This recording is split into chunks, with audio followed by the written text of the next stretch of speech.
শিলিগুড়ি কলেজে ভর্তি প্রক্রিয়াকে কেন্দ্র করে ফের উত্তপ্ত হয়ে উঠল কলেজ চত্বর।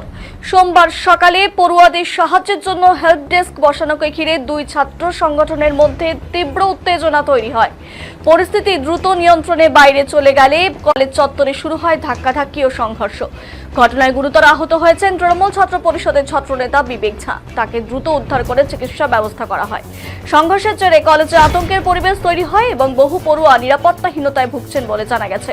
সূত্রে খবর, ভর্তি সংক্রান্ত সহায়তা শিবির পরিচালনাকে কেন্দ্র করেই প্রথমে দুপক্ষের মধ্যে বচসা শুরু হয়, পরে তা হাতাহাতি ও মারামারির আকার নেয়। পরিস্থিতি উত্তপ্ত হয়ে উঠতেই কলেজ চত্বরে ব্যাপক বিশৃঙ্খলা ছড়িয়ে পড়ে। টিএমসিপির অভিযোগ, এবিভিপির কর্মীরা উদ্দেশ্য প্রণোদিতভাবে তাদের হেল্প ডেস্কে হামলা চালিয়ে ভাঙচুর করেছে। অন্যদিকে এবিভিপি সমস্ত অভিযোগ উড়িয়ে দেবে দাবি করেছে। এটি মূলত টিএমসিপির অভ্যন্তরীণ দ্বন্দ্বের জেরেই ঘটেছে। ঘটনার খবর পেয়ে বিশাল পুলিশ বাহিনী ও কেন্দ্রীয় বাহিনী কলেজে পৌঁছে পরিস্থিতি নিয়ন্ত্রণে আনে। বর্তমানে কলেজ চত্বরে কড়া নিরাপত্তার ব্যবস্থা জারি রয়েছে। পুরো ঘটনা তদন্ত শুরু করেছে পুলিশ।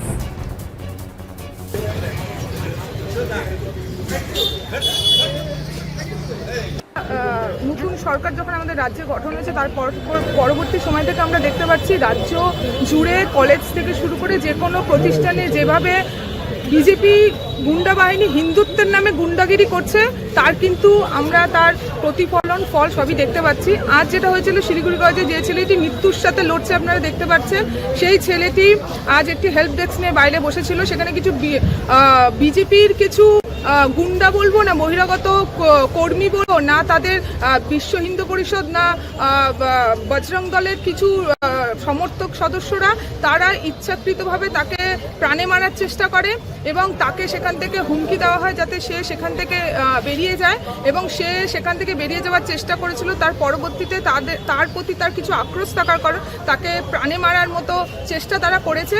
এবং আমরা এখনো পুলিশের অভিযোগ জানিয়েছি যে বা যারা প্রত্যক্ষভাবে এর সাথে যুক্ত তাদের অ্যারেস্টের দাবি জানাচ্ছি, এবং যে মেন তাকে অ্যাটাকটা করেছে সে অলরেডি মিথ্যা বাহানায় নার্সিংহোমে ভর্তি হয়ে গেছে, তার কিছুই হয়নি, আপনারা নিজেরা গিয়ে দেখতে পারবেন। তো সেক্ষেত্রে গিয়ে আমাদের একটাই দাবি, যিনি প্রত্যক্ষ পরোক্ষভাবে যুক্ত তার অ্যারেস্টের দাবি জানাচ্ছি। ইফটিজিং এর অভিযোগ এত বছর ধরে তৃণমূল ছাত্র পরিষদ শিলিগুড়ি কলেজে ছিল। আপনাদের রেকর্ড ঘেটে নেবেন, যদি ইফটিজিং এর তৃণমূল ছাত্র পরিষদে কারো কোনো ইফটিজিং এর কেস থেকে থাকে তাহলে তার বিরুদ্ধে লড়াই আমাদের চলবে। তৃণমূলের তাহলে আরেক গোষ্ঠীদ্বন্দ্ব কোথায়? আপনারা নিয়ে আসুন তাদের আরেকটা গোষ্ঠীদ্বন্দ্ব কোথায়? আমরা তো এখনো মাঠে দাঁড়িয়ে আছি, গোষ্ঠীদ্বন্দ্বটা কোথায়? তাহলে আরেকটা গোষ্ঠী কোথায় আমি সেটা জানতে চাই। ঠিক আছে, এবং আমরা এখন সবাই ঐক্যবদ্ধ, তৃণমূল ছাত্র পরিষদ সবসময় ঐক্যবদ্ধ ছিল, এবং এই পরিস্থিতিতে দাঁড়িয়ে আমরা চাই যে তৃণমূল ছাত্র পরিষদ বা বিজেপির যে কোনো সংগঠন তারাও নিজেরা কলেজগুলোতে থাকুক, তারাও ছাত্রছাত্রীদের পাশে থাকুক, গণতান্ত্রিকভাবে থাকুক। কিন্তু যে ভয়ের হিংসার পরিবেশ তৈরি করছে সাধারণ ছাত্রছাত্রীদের উপর, আপনারা কোচিং নিয়ে দেখবেন শিলিগুড়ি কলেজে এখন কি রানিং স্টুডেন্টের উপর যেভাবে হামলা করা হচ্ছে, তার বিরুদ্ধে কিন্তু আমাদের প্রতিবাদ চলবে, এবং আমরা কিন্তু ভয়ে একটু ময়দান ছাড়বো না, এবং যিনি আজকে এই দোষী তার কিন্তু দৃষ্টান্তমূলক শাস্তি আমরা দাবি জানাচ্ছি। অনেকবার দাবি করেছেন বহিরাগত যারা তারা কলেজে ক্যাম্পাসের মধ্যে থাকে এবং কলেজ ক্যাম্পাসে থাকে, তাহলে সেই খবর আপনারা নিশ্চয়ই আগের রেকর্ড রয়েছে। যদি আপনাদের এরকম মনে হয় কিছু নাম রয়েছে যারা বহিরাগত ক্যাম্পাসে, যদি তারা কলেজের গেটের সামনে বসে থাকে, তাদের বিরুদ্ধে কি কোনো রকম অভিযোগ, তাদের ইফটিজিং করা বা কলেজে কোনো রকম অশান্তি সৃষ্টি করা বা রানিং স্টুডেন্টদের উপর অত্যাচার করা, সেটা কি কোনো অভিযোগ কি আজ অবধি তৃণমূল ছাত্র পরিষদ যতদিন ছিল কি অভিযোগ আপনাদের কাছে ছিল? যদি থেকে থাকে তাহলে আপনারা সেটা জানান। ধীমান বসেন। ঘটনা, আমি কলেজ ইউনিভার্সিটি থেকে আমি কেবলই মার্কশিট নিয়ে এসেছিলাম। এখন যেহেতু আমি একটা ছাত্র সংগঠনের সঙ্গে যুক্ত, আমরা সবাই একসঙ্গে কলেজের ভাই দাদারা যারা জুনিয়র বোনরা আছে সবাই মিলে একসঙ্গে আমরা থাকি, গল্প টল্প করি। এবার আমি 2 তারিখ চলে যাব, আমি সেই নিয়ে আলোচনা করছিলাম, আমি বেরিয়ে যেতাম, সেখানে আমি থাকতাম না।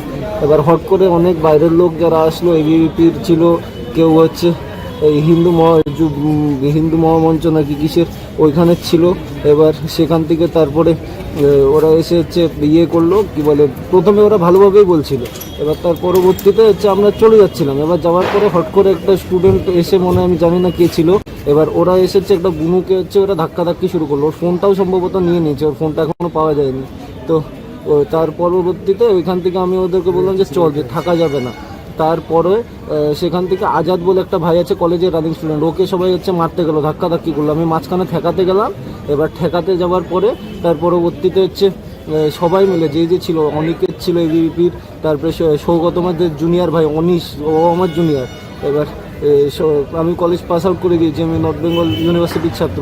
তারপরে হচ্ছে যেভাবে পেরেছে, বালা দিয়ে পেরেছে, রড দিয়ে পেরেছে, যেভাবে মেরেছে ওরা।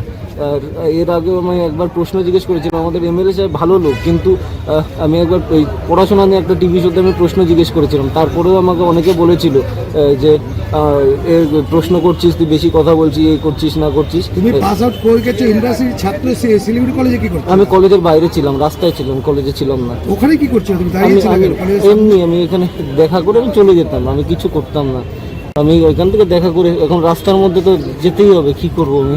ইফটিজিং এর একটা অভিযোগ আসছে, ইফটিজিং করা আমি কথাই বলিনি আমরা কারোর সঙ্গে, কথা বললে তো ওরা তো এসেই মেরেছে, আমরা কি করব? আজকে কি করছো কিছু বিস্তারিত?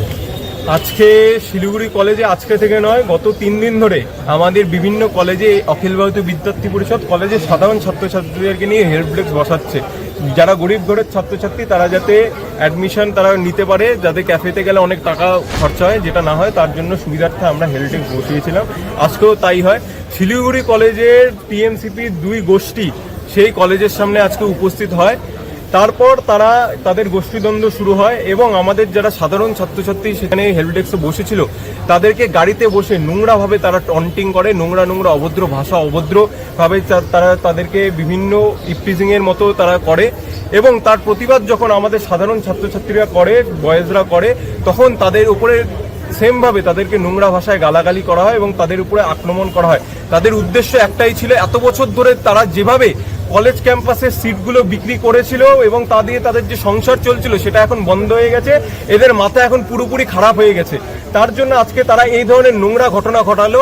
আজকে আমাদের যারা ছাত্রী কার্যকর্তা ছিল তারা শাড়ি পরেছিল, তাদের শাড়ি ধরে টানা হয়, তাদের চুল ধরে টানা হয় এবং আমাদের একজন সাধারণ ছাত্র সেই কলেজে সেই ইউনিফর্ম পরেছিল, তার ইউনিফর্ম টেনে ছিঁড়ে ফেলা হয়, তার মাথায় মারা হয় এবং তার পায়ে রড দিয়ে, তারা বহিরাগতরা এসে তাদের রড দিয়ে তাদের পায়ের মধ্যে আক্রমণ করে। আমাদের সেই কার্যকর্তা এখন শিলিগুড়ি হাসপাতালে ভর্তি, সে গুরুতরভাবে জখম। আমরা এরপরে বড় থেকে বড় আইনি ব্যবস্থার জন্য দাবি রাখবো।